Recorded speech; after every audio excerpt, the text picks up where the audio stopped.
Let's first debate over the weekend, Hill. The economy is expected to expand 2.5% this year. Boosting Korea's ties with its global partners on the sidelines of the Status UN summit. A massive drone attack on Ukraine overnight on Monday and Tuesday.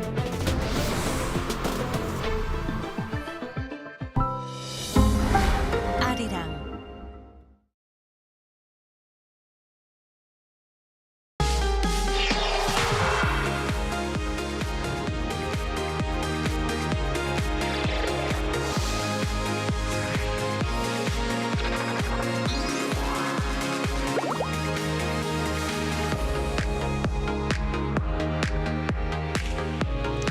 여러분 반갑습니다. I'm Kwon So-hwa and this is K-Culture Dive.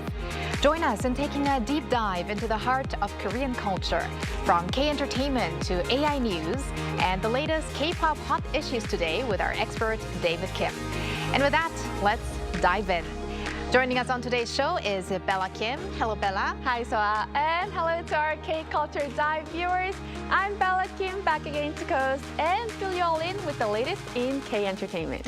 We are going to hear from you in just a bit, Bella, but let's start off with this report.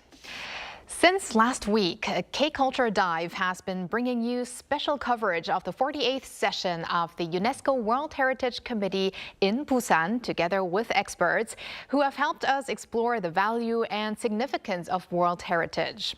Now, one of the committee's most important developments has emerged. Delegates have unanimously adopted the Busan Declaration, a South Korea-led initiative aimed at strengthening global cooperation in protecting World Heritage sites. Our culture correspondent Jung Hae-rim files this report from Busan. The UNESCO World Heritage Committee adopted the Busan Declaration on Monday, a South Korea-led initiative calling for stronger international cooperation to protect World Heritage sites. The declaration proposes adding collaboration as the sixth strategic objective of the World Heritage Convention. In the face of today's global crisis, solidarity within the international community remains the only solution. I hope this committee will serve as a turning point in reinvigorating cooperation under the World Heritage Convention. The Busan Declaration is the committee's first formal declaration setting out the strategic direction for World Heritage protection since this 44th session, which was held in China in 2021. It also emphasizes inclusive interpretation of heritage values and shared responsibility for World Heritage management while addressing challenges including armed conflict, climate change, development pressures, and rapid technological change. Yet, acknowledging that the troubling reality that we are faced here, World Heritage properties and other sites of cultural significance continue to suffer from consequences of armed conflict around the world, and also of climate change. Korean culture is also being showcased beyond the conference hall through the K-Heritage House from Monday to July 29th, where visitors can explore dozens of exhibitions, performances, and interactive experiences highlighting Korea's cultural and natural heritage. The first plenary sessions saw delegates adopting the committee's agenda and timetable before beginning discussions on reports from the World Heritage Center and its advisory bodies. The afternoon session focused on ways to strengthen heritage protection in Africa and small island developing states. The committee will spend the coming days reviewing the conservation status of existing World Heritage sites before turning to new inscriptions and modifications, including South Korea's proposal to expand the Kaepol, Korean tidal flats World Heritage Site. Jung Hae-rim, Arirang News, Busan. And we'll be keeping you up to date with further UNESCO Heritage Committee news throughout the week.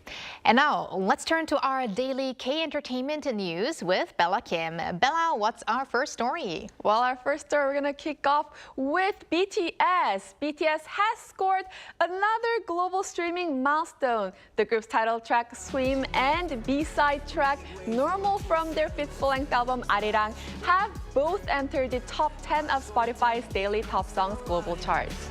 According to Big Hit Music, Swim ranked number 8 on the chart after previously spending 25 consecutive days at number 1 in March and April. The song has been in the chart's upper ranks for 17 straight weeks now.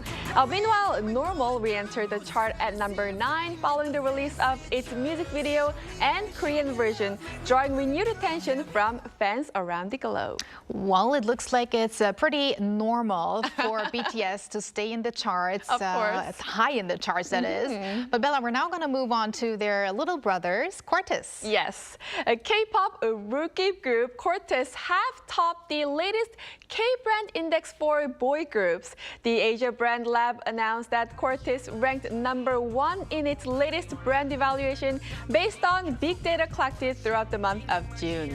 The K-brand index measures brand competitiveness by analyzing search trends, media exposure, social media activities, online communities, and AI-related indicators. BTS ranked 2nd, followed by Rise, Stray Kids, and Boy Next Door.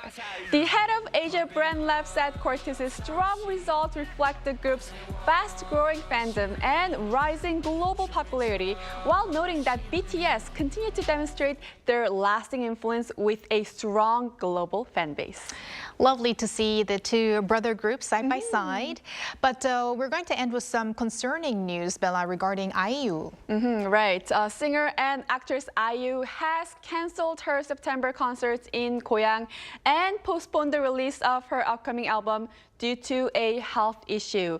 I explained on the fan platform Berries that her chronic petuous eustachian tube disorder has become more severe, making it difficult for her to sing. The condition can cause autophony, making a person hear their own breathing and voice unusually loud. Following medical advice, IU decided to cancel physically demanding activities, including her upcoming concert, and delay the release of her 6th full-length album. She apologized to fans and said that she will focus on her recovery before returning with new music and performances as soon as possible. We hope she recovers well and can return to her fans soon. Yes. And thank you, Bella, for those updates. Yes, I'll stick around. And time now to go over to our AI anchor Arirang for more on the culture front. Arirang. Thanks, Sua.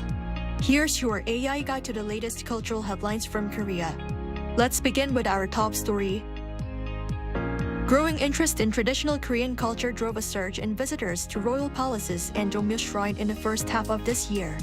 According to the Korea Heritage Service, more than 7.4 million people visited Jongmyo Shrine and the 4 major palaces, Gyeongbokgung, Changdeokgung, Changgyeonggung, and Deoksugung, from January to June, up 6.6% from last year. Gyeongbokgung Palace saw the highest turnout at over 3.6 million visitors, with overall attendance peaking in April and May across all sites. Foreign tourists accounted for more than 30% of the total, reaching 2.26 million visitors. South Korea's renowned Boryangmud Festival will return this week, offering a high-energy summer celebration for millions of international and local visitors. This year's new features include a mud cask zone housing 20 mud massage facilities and an infinity pool overlooking the ocean, alongside family-focused areas and a dedicated children's water park. The main stage will host interactive shows where local and international tourists can celebrate together, while evening programming will feature EDM and DJ sets, drone light shows, and a K-hip-hop festival. The 17-day event opens this Friday and runs through August 9th across Daecheon Beach and the Mud Expo Plaza. Globally acclaimed pianist Jo Sung-jin will perform a special concert at this year's Key of Seoul, South Korea's largest international art fair. The performance, titled Key of Classic, Resonance of Coexistence with Jo Sung-jin, will take place on September 4th at the COEX Auditorium during the art fair.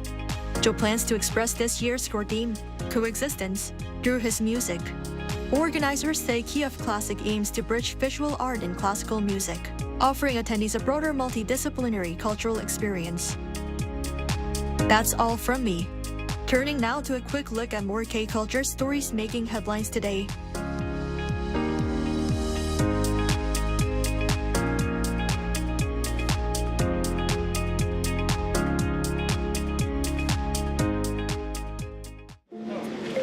A bowl of noodles that is neither hot, spicy, nor salty. First First-time visitors often tilt their heads in confusion, yet Koreans gladly line up for it. Why? Pyongyang Naengmyeon, a dish many food lovers call the peak of Korean noodle cuisine. Buckwheat noodles in an ice-cold broth. Its reputation is anything but new. Records from as early as 1849 describe naengmyeon as a winter delicacy, singling out the noodles of northwestern Korea, home to Pyongyang, as among the finest. Originally, this was a winter dish. Buckwheat harvested in late autumn was made into noodles and served in fermented radish water, kimchi broth, called tongchimi. Families would eat it on heated floors, slurping down broth so cold it made their teeth ache. Its power lies in subtlety. Beef broth, tangy tongchimi juice, and the nutty depth of buckwheat come together in a flavor that feels almost like nothing at first bite, until it quietly pulls you in. After the Korean War split the peninsula, families who fled south opened Pyongyang Naengmyeon shops across Korea, preserving the taste of a home they could no longer return to. And the winter specialty became a year-round obsession. In 2022, Pyongyang Naengmyeon was added to UNESCO's Intangible Cultural Heritage List, cementing its global recognition. And in Seoul today, long lines still form outside restaurants carrying recipes passed down through generations. If you visit Korea, try it. You might wonder what the fuss is at first, but you'll likely finish every last drop.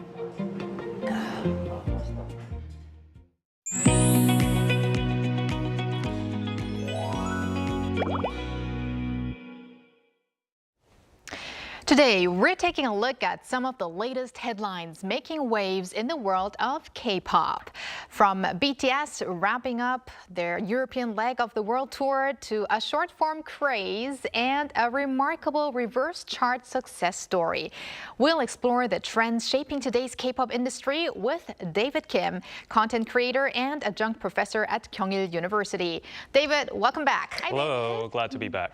All right, David, let's start off with BTS. So they have completed their European leg of their world tour, and they flew from France right over to New Jersey for the World Cup final. Very, very busy. But let's start with your assessment of the response to the European tour so far. Right, so I would say it's been explosive and they've broken all the records. I've prepared some stats for you guys. So if you look at the European leg of their Arirang tour so far, they have packed a staggering 717,000 attendances across the continent. And that's the record for the highest cumulative attendance by an Asian artist in Europe. So they broke a record there, but we don't stop there. We go to individual countries. So if you go to France, they had 92,000 attendees in the certain venue, and that's another record for an Asian artist for highest attendance. What's more noteworthy is that the president, Emmanuel Macron, also attended the concert as well, just proving their cultural significance. We moved to London, and a while ago, they had the highest per-show attendance at Tottenham Hotspur Stadium since its opening in 2019, drawing a massive crowd of over 130,000 fans over 2 sold-out nights. So, like, just adding up all these numbers, it's just unfathomable. Also, as you mentioned, they flew right over to the United States in New Jersey for the World Cup final stage, and it's just remarkable seeing their stamina. And yeah, they performed Dynamite. I personally thought it was the most lively stage out there, and they were just celebrated, and they took pictures together with Shakira, Justin Bieber, and everyone like Tom Cruise and even IShowSpeed. So they were very, very much welcomed at the spot. So yeah, you can definitely feel the heat. Yes, I saw how that video went viral with IShowSpeed. Yes. Oh, yes. The backflip. Oh, yeah. Yes.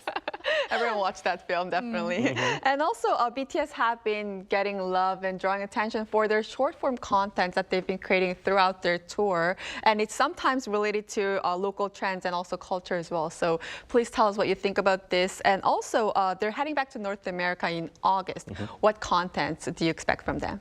Yeah, so I've been enjoying their short-form content. I was slightly concerned when they started their world tour because it's such a hectic schedule. Everyone was concerned about about their health and whether they're going to get some break or not. But it seems like they've been enjoying the stops at each country, seeing especially like Jungkook and J-Hope filming short form together. Recently, my favorite one was the guapa dance they were doing together. Yeah, and it went viral. Everyone was parodying it, following it as well too. So yeah, that's a fun sight to see, and it's just great to see that they're enjoying their world tour in the meantime as well. For the local content that they've been giving to the fans, for instance, in Germany, Munich, you could see that Jungkook went viral by singing that, TikTok or YouTube viral song Gut Genug. It's a German lyric song that's been going viral. It's stuck in my head as well too. Very high tone. I can't sing it. Yes, exactly. With the iconic dance and stuff. So yeah, that was a very cute moment. Everybody loved it at the site. Also, V prepared a special present for the Munich fans as he wore a Bayern Munich football jersey. Not stopping there in Spain, Suga also wear a football jersey for Atletico de Madrid, where Lee Gang-in is rumored to go. Probably confirmed by now. But yes, they've been preparing a lot for the fans. And for the North American leg, the remaining the concerts, they're going to be phenomenal as well too. Yes. Right, and actually one of my friends was at the Munich concert, and I was surprised at how viral things can become, because she put up one short form video of that Gut Genug song part, and it got now around almost 1 million views. So yeah, and I also want to mention that, I mean, Gut Genug means like you're good enough to Gut Genug. So I really like that they actually sang that part of that song. It's said that Jungkook actually changed the lyrics into "Army, you're Gut Genug." Yeah, so, right. Yeah, that was very lovely. Wow. Yes, that must have been very, very touching. But speaking of viral and short form platforms, let's talk about bad boy group. I would have to say, oh yes, the baddest boy group in town now, ATEEZ. And I don't know what happened to my algorithm. It's been invaded by Choi-san. Same. And his intense performance, to say the least. So yeah, and interestingly, this has resonated with not only ATEEZ fans, but the general public. Tell us more about it. So what we're talking about is known as the 다 죽자 part. Like, let's all die together. It's because like everyone's just dying over that part, seeing it, and it just definitely created a viral scene. It's just mixed the sensual gazes, the sexy, subtle atmospheres and the vibes with the choreo. And then there was like a very feminine style makeup alongside with a very macho masculine side of like the sleeveless undershirt. So all of those uniquely mixed together made that very aura, interesting aura that made it viral. And I think it rapidly spread through the communities and the general public because it was just hilarious seeing pot-bellied ajashis and husbands following it because their wives wanted them to do it. And the reason why these husbands are all just climbing onto the trend is because, like, if you look at the nanningu, we call it, the white undershirts, it's usually a typical outfit for ajashis or husbands at home. So it's like the perfect thing to actually, hop onto the challenge for. And also, like, the specific choreo is pretty easy to follow. So I think that's the background of the viral success. Right. And one of the memes and parodies that we see is how people are stuck to the screen whenever that part comes somewhere. And I just saw myself like stuck to the screen when the video came out.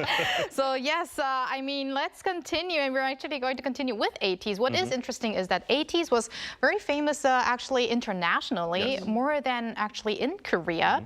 But now they are regaining success because of the short form content. So does this suggest that the formula for K-pop success is kind of changing? Yes, I would say half and half. ATEEZ definitely had international success first, then domestic. And I do think a lot of groups are trying to replicate this, but I would say it's like a double-edged sword. So you got to be very careful in pursuing this tactic because there's a lot of risk. Whereas you can target the international fandom first, gain a lot of views. At the same time, that means you would have to go there physically to do concerts. That means a lot of logistical cost. Also, you have to consider the local consumer power. You can't do world tours only in that place. So you have to consider if the locals have that enough consumer power to deliver for all the ticket sales. So that's another part. Plus, for domestic influence, a lot of people overlook the fact fact that their home ground is here. So there will be a lot of broadcasting activities or variety shows they need to be on, but if they don't have the domestic backbone, that side will be neglected. So that's another thing to have in mind. I think at the end of the day, the priority should be the producing and maintaining good quality music with the good choreos and performances first, and then targeting an audience and then going viral. Yeah. Good point. And speaking of these changing formulas, the next girl group we're going to talk about, RESCENE, is also proving this as well. Their 거제 야호, this means 야호, yes, went viral, and their song Love Attack from 2 years ago are topping the charts, and also their latest release, Pretty Girl, is also enjoying success as well. So what do you think of this remarkable success from them? Yes, so 거제 야호, everyone knows that we mix it with any kind of words nowadays. We could say like, K-culture yaho.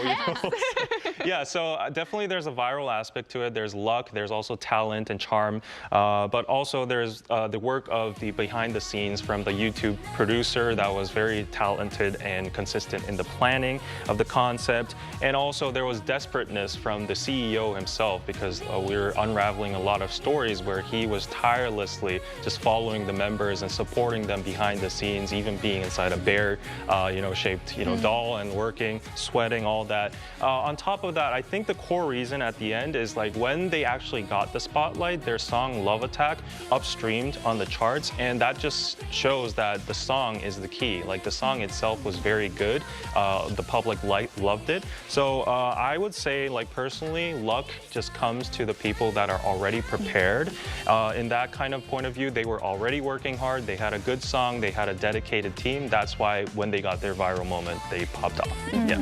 I mean, it's a really good point that you mentioned that the music is really key. Just like with ATEEZ Bad, the first time I watched their Bad song was also not the music video, but the short form content. And then after watching the music video, I'm like, this song is actually really, really good. Yeah. And the same with RESCENE or RESCENE and with their song. So both ATEEZ and RESCENE or RESCENE, depending on from where you, from which country you pronounce it, both come from agencies outside the industry's biggest players. Yes. And this comes amid the government actually trying to support more small and mid-sized agencies. So do you think we'll see more miracles in this industry from small and mid-sized industries, and we can see some other K-pop groups, seeing this renewed success? Yes, I do think this is going to be a trend from now on, because the public has witnessed the success of RESCENE and other groups as well, like Brave Girls.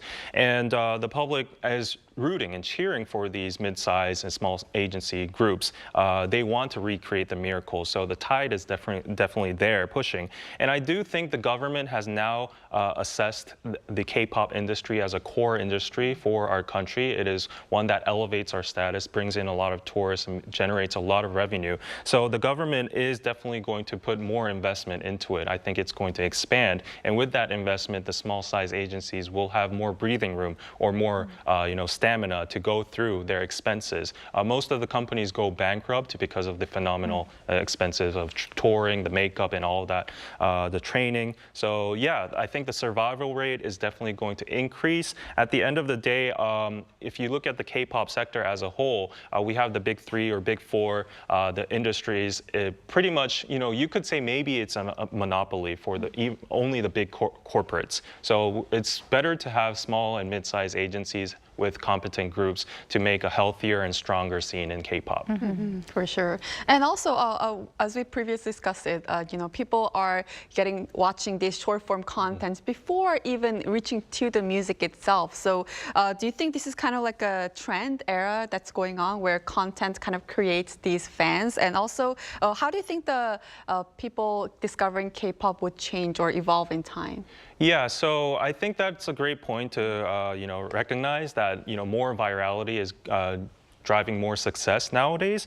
While that is the truth, my personal opinion is that that is secondary, because we've been talking throughout this whole session that the key is music, the talent, and the performances. I truly believe that because if you look at the case of RESCENE, again, you could see that their long-term success continuing until now is backed by their narrative, their story. The fans love it. They have endless content on their YouTube. They've been doing live streams for hours and hours, even when they weren't active. So people are cutting those and putting them into viral memes. And at the end of the day, their Love Attack song was great. So it went viral and it upstreamed. And there are also historical examples like BTS themselves. A lot of people assess that BTS's success was driven by social media, but I think that's also secondary, because if you look, there's the underdog narrative, there's the messages behind it, there's their hard, painstaking work every single day, live streams, their talent and performance, their songs. So all of that combined just ignited that viral moment, and I think you can learn from these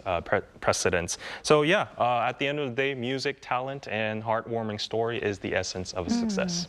And I would say 피땀 눈물, one of BTS's songs, which would translate into blood, sweat, and tears. So the perseverance and hard work pays off. Wraps it off. Okay, thank you very much, David, for your insights, and have a great rest of the week filled with K-pop music. Thank you. And thank you, Bella, as always. We're going to have you back here later this week. Yes, I'll see you soon. Thanks for watching and your interest in everything K-culture. Please tune in again tomorrow, 2 p.m. Korea time. Keep diving.